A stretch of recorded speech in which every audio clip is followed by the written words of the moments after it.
I feel like for many of you, you've probably been working on this campaign for months. Yeah, some of you, Yeah. right? Woo! This is what we were built for, right? And so it is so exciting to be back in Nevada, right? Right? I was really honored to get to be here in the primary for Hillary.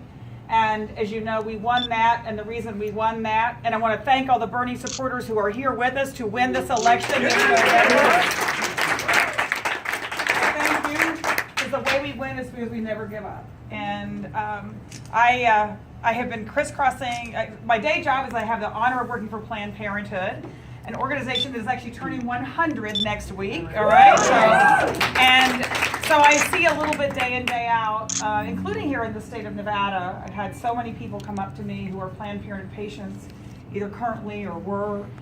A young woman I just saw at another headquarters who said Planned Parenthood had actually saved her life when she had issues related to breast cancer. And so I know the struggles that people face in this country to get high quality, affordable care. And so there are many, many reasons to support Hillary Clinton for president, but one is because she has always put the health and well-being of women and families first in America, and that's what we need in the White House. I've seen that Planned Parenthood, as some of the Republicans in Congress have worked to try to defund Planned Parenthood, like Joe Heck, who needs to be retired from public office, right? And he's a doctor? Exactly. And for the 2.5 million plus folks who come to Planned Parenthood for health care every single year, that's why we are so engaged with Planned Parenthood Action Fund and making sure that we elect a president who respects women's rights, who respects women, let's just put it that way, and who's going to move our country forward. It's been such an honor these last 8 years to get to work with President Obama and his administration. And can I just say, he is going to go down in history as one of the finest presidents we ever had.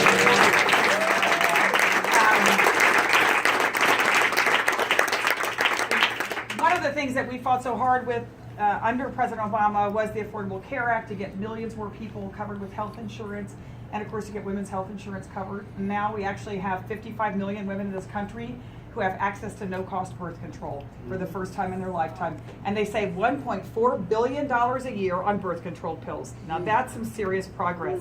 So it is scary when we have Mike Pence and Donald Trump who said they were going to get rid of the Affordable Care Act. In fact, I think that Donald Trump threatened to replace it with something called Donald Care. How scary is that? I don't need any Donald Care. Because Donald doesn't care. Exactly. Very well put. So I know what the stakes are for folks who come to Planned Parenthood and for young people who need a place to go. And so we simply have to win, and we can. I've been so encouraged today just in Las Vegas and now in Henderson. It's unbelievable the energy I'm seeing. People actually doing the final voter registration push, which I know tomorrow's our last day, right? So we've got work to do to make sure we get every single person registered. And then we just have to get the votes in the ballot box. We have the energy, we have the organization to win this election.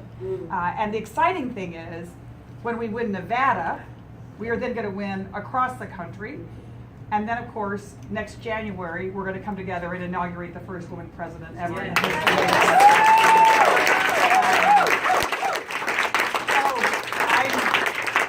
I'm grateful for all that you're doing. Right now, the only thing left that matters, it's not the polls, it's not the TV ads, it is literally talking to people and making sure they go and vote. Because it's crazy, and I know some of you, and if you've been on the doors and some of you are on the phones, I mean, there are people who literally don't even know who's running for president, which is shocking, but it's true. And so, and after an election, you always wonder why people didn't go vote. And the most common reason people say is because no one ever asked them to. So you just can't overestimate how important it is, the work that we're going to do here in these last 32 days. And so I'll just close with this last story because I've been thinking a lot about my mom these last few days. I mean, this entire campaign. But I come from Texas, and back in Texas, there was a moment when we had a woman running for governor, and we were never ahead in the polls. We never had as much money. And she was running against a guy who was a bigot. He was a sexist. He made jokes about sexual assault, much like we have actually heard today on the news from Donald Trump. Exactly. Isn't this incredible? And her opponent also, in the end, admitted that he hadn't paid taxes, even when so many hardworking Americans had paid taxes, right? And all of that wrapped into one.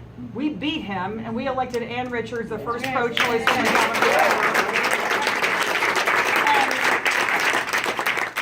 And the way we did it was the old-fashioned way, and it's what we're doing here in Henderson. It is we talk to voters, and we had a coalition that I feel like I'm seeing in this room of labor union folks, of Hispanic activists in the Rio Grande border, of teachers, of LGBT leaders who had never had the chance to really openly serve in state government before, African American leaders, students.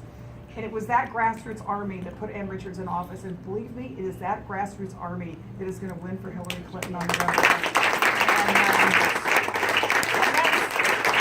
me, that's the right way to win. We could say a lot of bad things about Donald Trump, but nothing worse than what he's already said himself. And I think the important thing is now we're getting out people to vote, not against Donald Trump. We're getting out people to vote for the most qualified candidate who has ever run for the presidency in the history of this country.